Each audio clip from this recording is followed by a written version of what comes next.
What are the 3 waves of souls that have volunteered to save the planet? And which one are you? Because guess what? If you're watching the video, the fact that you clicked on the video, you hold the energy inside your own being. You're here for a purpose. We'll figure out who you really are today on Earth 1111. Hey, I'm Roxanne. This is Earth 1111. Please subscribe and hit the bell if you haven't already. And don't forget to share the video. I really appreciate that. I talk about awakening, ascension, 5D New Earth, and all the stuff weird and magical in between. So the 3 waves of starseed volunteers. You're definitely one of them. And as I go through the video, make sure you comment below about which wave you think you're from, because I will go into detail about the 3 different waves. Now, let's start out with, why are we even needed in the first place?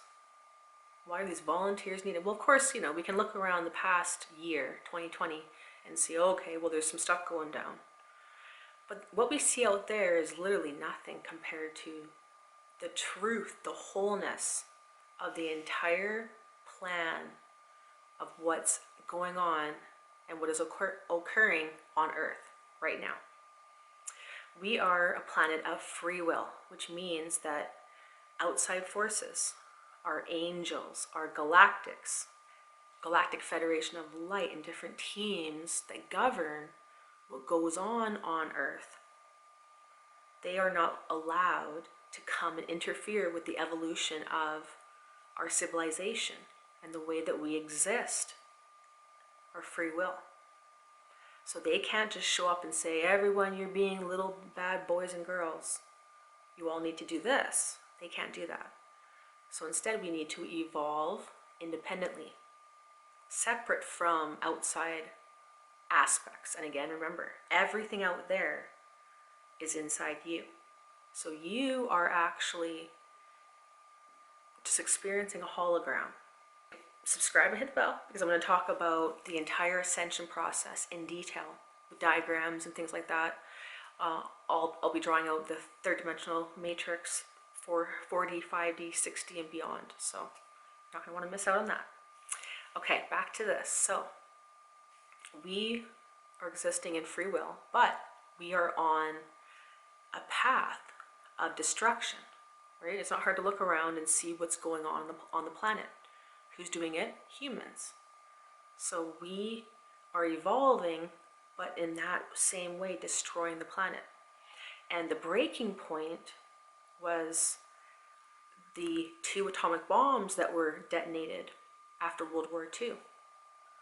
So that was the breaking point for our governing bodies, which is, again, higher aspects of us, higher dimensions, higher dimensional selves of us. It's still you. You can embody that and become that higher being. But these beings that govern us, our light teams, were like, enough's enough. The humans are destroying Earth. And not only that, what happens is when you are using, nuclear technologies, things change on the atomic scale. It has repercussions into other dimensions, into other star systems. So those bombs literally affected other aspects of the universe. And they cannot allow the beings of Earth to continue doing that type of technology, that it's like a little kid walking around with a big machine gun. They had no idea what they were doing, and they still don't, right? We look around and we see, it's just ridiculous. The technology going on with not a lot of thought about what these things are doing to not only humans, but animals, or the planet, or our stratosphere. So right after that happened, those bombs, a call went out to other old souls, to other beings all over the entire multiverse. An entire alert went out to everyone that Earth is in trouble. The path, the timeline that Earth was on was essentially being completely ruined, and things had to change. But again, they couldn't show up because we are still in the experiment of free will, which means we can't have that divine intervention show up and tell us what to do. Instead, they had to think of a plan.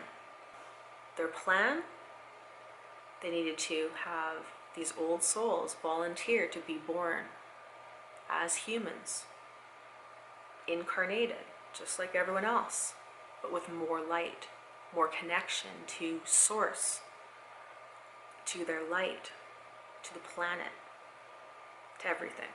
Because that's what Ascension is all about, being completely connected on all levels. That's what consciousness is. Fill in every single dot. There's no gaps. You are one in everything. You are the entire universe. It's in you. And you have access to it. That's the biggest difference. We are all the entire universe. Most people just don't have a clue. And they live from a little tiny box. But it's happening right now.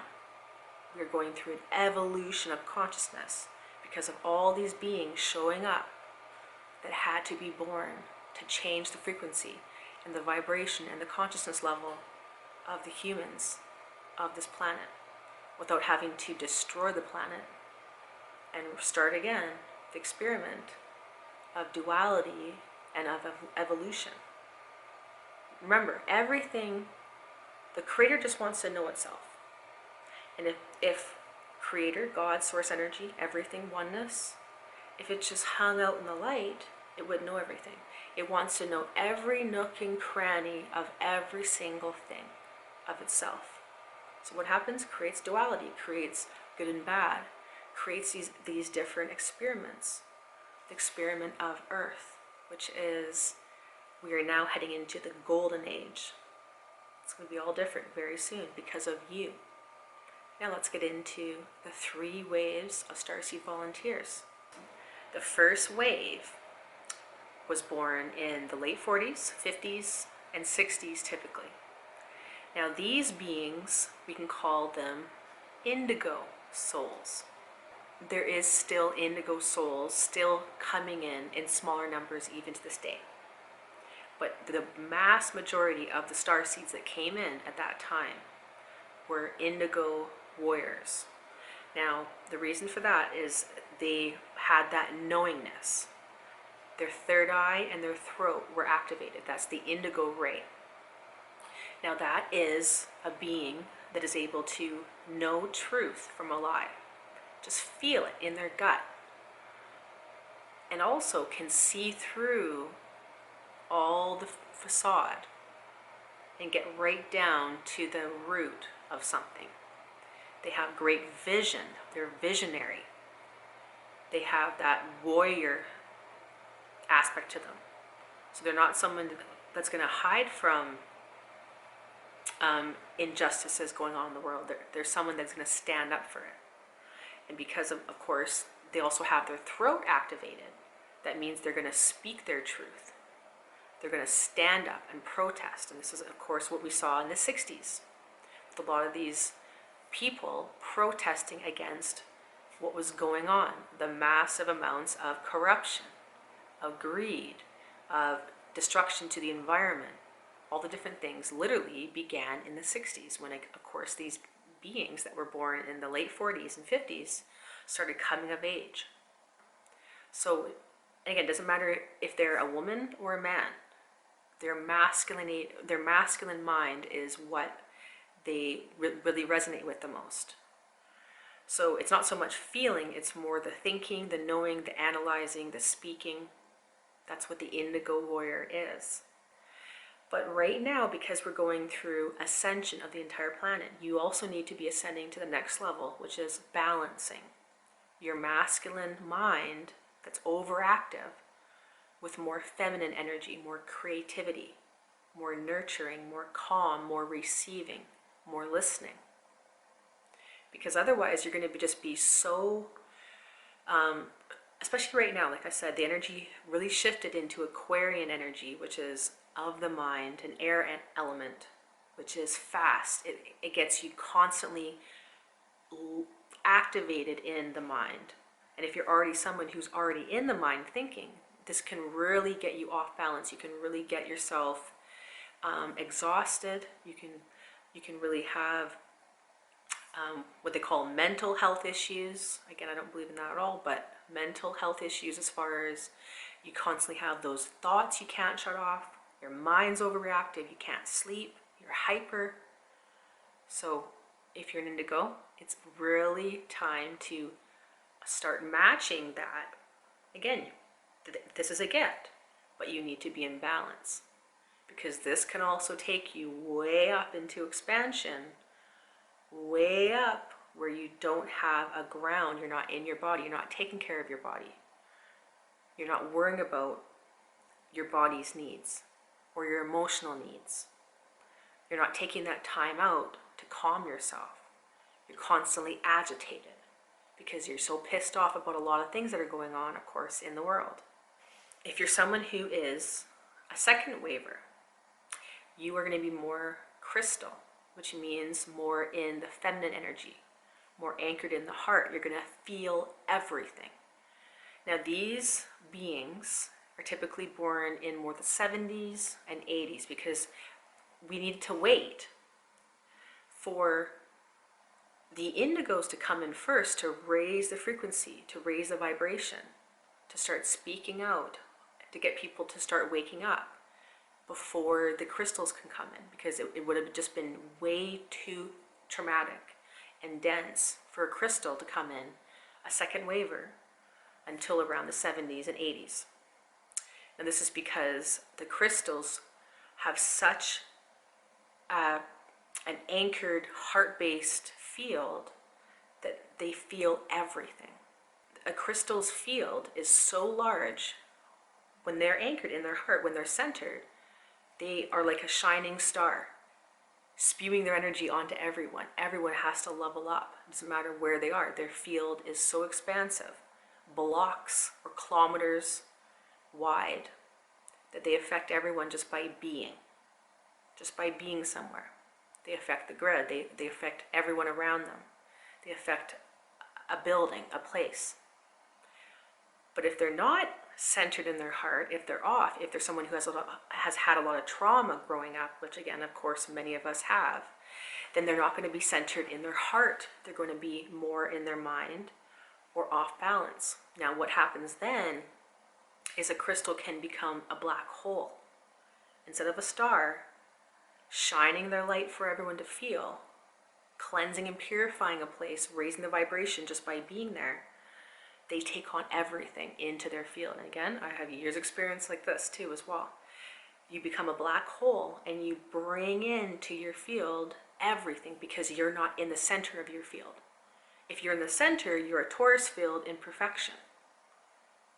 But if you're off, this is where now, because you have such a high vibration compared to other things, that I talked about in the last video, if you haven't watched that, it's called psychic attack. Beings, whether it's entities or whether it's thought forms, emotions, come into your field believing you are the light, believing you are source, or you are an angel. They come into your field to be cleansed, purified, and brought back into the light and loved again. But when you're a human, well, you're not a human, you're a starseed. But when you are in a physical body and you have all of these things coming at you, coming into your field because you're not centered and balanced, you have too many holes in your field, it can be very traumatizing and just horrible for your health. You have massive health issues, sensitivities to food, allergies, difficulty breathing, asthma. You have many, many different illnesses growing up as a kid, because your body is just so, your vibration is so off with the typical vibration is everywhere else. Especially when we come into families that have a lot of trauma and haven't dealt with stuff. You're just, like I said, you're either a star when you're really good or a black hole, and that can really just take a toll on your physical body and your mental well-being and your emotional well-being. You can really just feel depressed and just darkness, you can feel it overloaded because you take on all the darkness. Again, when you're a star, that darkness is transmuted without having to enter into your field, into your body. But when you're off, this is where you can really feel all that darkness, as in it's your own emotions. But it's not yours, but you will feel like it is yours. You will feel like you're going crazy. You could have psychosis, you could have depression, you can be bipolar, all these different things. So when you're a crystal, if you're a second waver, you're someone that needs a lot of alone time. You need to discharge everyone's stuff. You can really feel everyone's stuff. So another word for a second waver is an empath. Of course, if you call yourself an empath, you know exactly what I'm talking about. Or a highly sensitive person. You feel everything everywhere. You feel everyone's emotions. You feel the vibration of a place or a building. And it can be pure hell a lot in your life until you do your own trauma work, your inner child work, your shadow work, different names, the same thing. So if you're someone who's a second waver, really get that time alone to discharge everyone else's stuff. Every single day you need at least 30 minutes to an hour by yourself, or you're just going to be getting so bitchy and overwhelmed and depressed and heavy that you just can't function. So really get out in nature.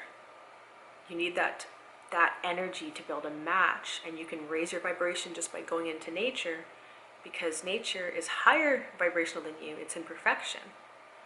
You can now become that perfect being of light that you are, and allow yourself to now be the person you want to be, instead of just constantly feeling irritated or irritable or depressed. So really have that alone time and do your inner trauma work. We've all had traumas from our childhood. A lot of us have had past lives, not all of us. Some starseeds and some volunteers, this is your first time to Earth ever, which also makes it very difficult. But you have to do your inner trauma work so you can bring your full light into the body and become oversoul embodied. So now you don't have all these holes where you're constantly bringing things into your field to be transmuted into light. Because that is really the second waver's job, to shine their light and transmute darkness. You can do it the easy way, by being in your heart, creating, playing, being like your inner child, shining your light like a star. Or you can do it the hard way, like I did, which is being completely off balance, out of your heart, completely in your ego or your mind, where you're a black hole to everyone's stuff. Not a fun way to do it. But either way, you're transmuting darkness, no matter if you choose option 1 or option 2. So that's what the second wavers are all about. Again, recommendation, being in nature, alone time, and especially doing your inner trauma work as well. So you can heal yourself for good and be that person you want to be, that you know you are, that you just can't express to the outside world because you're just constantly feeling bombarded with everyone's stuff. When you heal yourself, you become a lot less sensitive to everyone's stuff because you're able to be the shining star. The second waves were meant to just be, to shine their light, to start getting the vibration up, to start shining their hearts to others. Again, crystals can do this in multiple ways. You don't have to do anything. You just have to be. But you can also do it by creating things like art or music, singing. Your voice is of the heart. It will literally raise people's vibrations. Your creativity. Anything you do is high vibrational, can raise the consciousness of the collective. So really also another tip for crystals, create. Find that passion and create. Because also when you're creating, you're getting energy out. You're really strengthening your torus field deeper into the heart vortex, becoming more of the star and less of the black hole. The third wave, so important, are here to rebuild the new system. These are the the rainbow kids and teenagers, and some maybe young 20s. But these beings are so special because they are connected already to source. They have a lot of their light already embodied. Whereas crystals were more in 0 point / heart, but had a lot of trauma to deal with because crystals had to deal with the trauma of the collective. The rainbows are coming in here with their fields with a lot less karma or blockages or traumas. So trauma really is karma, really is a blockage. They're all kind of the same thing. They are bends in your energy field that create voids. But when a rainbow comes in, a rainbow is connected right to source. A rainbow doesn't need to go unconscious and then start learning everything from scratch, like crystals and indigos typically do. A rainbow comes in already anchored in the light, already knows their soul mission, or at least knows their passions. They don't care about what society tells them is normal. They don't care about the rules.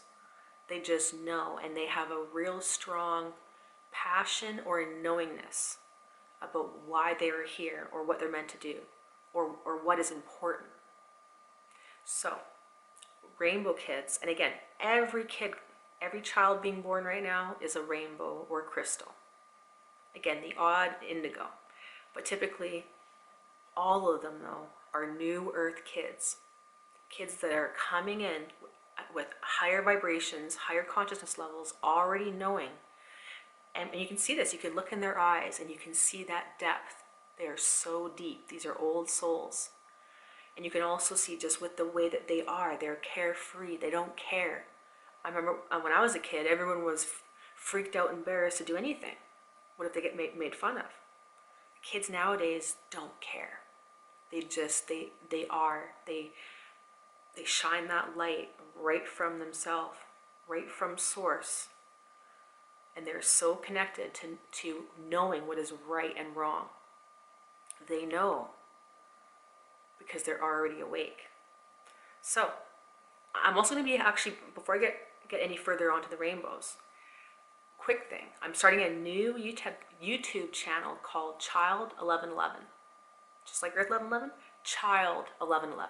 This will be all about new earth kids. So if you're a parent or if you're someone who's younger and you want to have more information for young people, teenagers or children, please subscribe to my new YouTube channel called Child1111. I'll have so many different resources and different things to talk about.